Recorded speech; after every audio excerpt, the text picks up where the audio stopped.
Hey there, my name's Liam. I'm one of the co-founders of the game company Tap Tap Flip, which created the game Shapestrocity Incorporated. This game takes 10 to 15 minutes to play.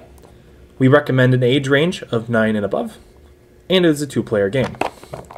The core of this game centers around a constantly changing strategy where the formulas start changing. This is the rules card. This isn't a card that is involved in the game, and is probably how you got to this video.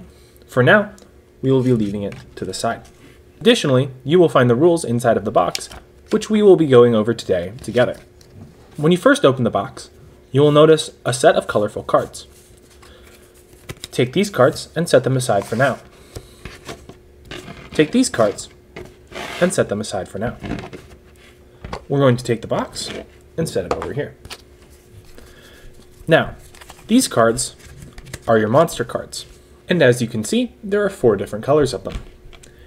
You may notice that these 4 cards right here have crowns on them. That means that these are super cards. We'll get back to what that means in just a moment, but you'll notice that there are 2 standard cards and 1 super card in every type of shape or color. You may refer to these as circles, triangles, pentagons, squares, or you may refer to these as blue, yellow, green, and red. For now, start by shuffling your cards. Now we have our monster cards shuffled up. We're going to go ahead and deal 1, 2, 3, 4, 5 cards to each player. There should be 2 cards set aside that you do not want to look at. These cards should be set aside for the rest of the game and never ever looked at until the end. Additionally, you will see these cards, the bombs and the serums. Each player should take 2 into their hand. You may also notice towards the bottom of your deck that there are these quick reference cards. I highly recommend that you give each player 1. You may either set them face up on the table like this, or they can go into your hand. Each player will take their set of cards into their hand, and they will look at them. Now, take the formula cards, shuffle them up as you would a regular set of cards, put them face down in between you and your opponent, and then flip up a card when you're ready to play. Now you may notice these arrows. This game ends up being a lot like rock, paper, scissors. The shape that is pointing to another shape is the one that beats it. In this case, the circle beats the pentagon beats the triangle beats the square, and the square beats the circle. When both scientists are ready to play, each card will come out face down. Once you're ready to play, you will flip up both cards at the same time, and then you will look at the formula to see what happens. The triangle beats the square. You'll then take your reference card and look through what happens. In this case, both cards enter the winning scientist's hand, and you don't change the formula. The formula stays as it is. So what that means is the triangle has beaten the square, therefore the scientist who played the triangle gets to keep the square and put it into their hand and play it as though it was their own card to begin with. Now, you might be wondering, the circle and the triangle, they don't have any arrows pointing to each other. When that is the case, you'll then reference the reference card. On a no interactions, both scientists take their cards back into their hands, and then the formula gets changed. Now, you may be asking, what happens if 2 squares are played at the same time? Then this will be counted as a tie. You'll reference the reference card, which will state tie on it, which says that both players take their cards back into their hands, and a new formula card is flipped. However, let's say, in this instance of the game, 2 squares are played at the same time, but one of them has a crown on it. This means that this is a super card. Super cards trump interactions deemed a tie. This is a tie because both of them are squares, but because of the crown, the player who played the super card will get to take that card for themselves.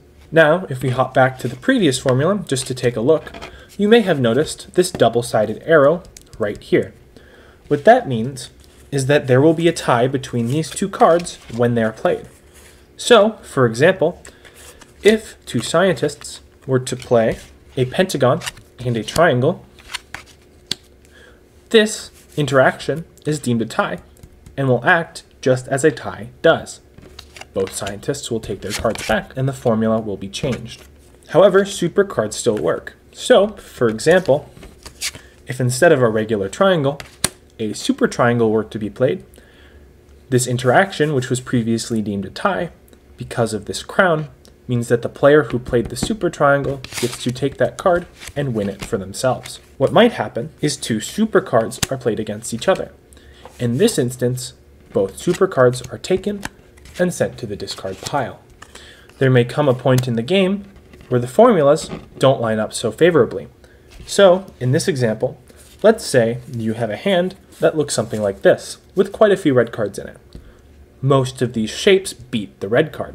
Therefore, what you're going to want to do is play one of your serums or bombs. A serum is played instead of a monster. So instead of taking a monster out of your hand, you place a serum face down, and then you flip them up at the same time. The serum dictates, according to the reference card, that the opponent will take their card back into their hand, and the serum will get discarded. Additionally, the formula changes, which is the purpose of the serum. The bomb does a very similar thing. You play it face down instead of a monster card. Your opponent will also play a card. You flip up at the same time, and both of these cards get discarded. In other words, you destroy the card your opponent has played, and this will get cast into the discard pile. You will then also flip a formula. The only difference between these two cards is that the serum allows the opponent to take their card back and continue playing it, and the bomb destroys the card the opponent has played. An important note is that you may not play the exact same card twice in a row. For example, this player seems to have quite a few squares. If that player wanted to play those squares, they would be allowed to do so. However, on the next hand, you are not allowed to play the exact same square again. You must play something else. You may play a different square and then play them back and forth between each other, but you may not play the exact same square over and over again. The same goes for every other color and shape. Let's say that I only have a square and a circle left in my hand. I must play them back and forth. I have no other option but to play them back and forth. However, it is also worth noting that if you only have one card left, it is at that point where you may play the exact same card over and over again. However, if you have a bomb and a shape left in your hand, if you were to play the shape, you have to play the bomb on your next hand. The only time you can play the same card twice in a row is if it is truly your only card. Additionally, if you do accidentally play the same card twice in a row, your opponent may call you out on that, and at that point you will instantly lose the game. It is very important to keep track of which card you played last. I recommend you don't try and abuse this rule, because not only is it against the spirit of the game, it also is a very risky strategy. Additionally, it is worth noting that no interactions only counts if there are truly no interactions. So, for example, if any other card were played, such as a super square card, there is a no interaction. However, if you were to both play triangles, it is deemed a tie, which means both of these cards would get discarded. However, if one person were to play a standard triangle and the other were to play a super triangle, in that instance, the player who plays the super triangle will win that hand. This is often a confusing card. This is mostly a card to be able to understand what your opponent may or may not have. Now, let's say that I were to play a red and someone else were to play a green. I can then take that card into my hand and immediately play it. I do not have to wait another round before playing it. However, I do have to wait another round before playing the shape I most recently played. Additionally, at some point in the game, if the discard pile gets significantly stacked and you've lost track of what has been played and put in the discard pile, a scientist may at any time look through the cards. However, it is recommended that you do so quickly as to not make your opponent impatient. If a game happens to go on longer than a standard game, and you end up flipping the last formula card, what you do then is you shuffle the formula cards, put them back down, and continue play. If you end up in some sort of loop, which is rare, however, if you do,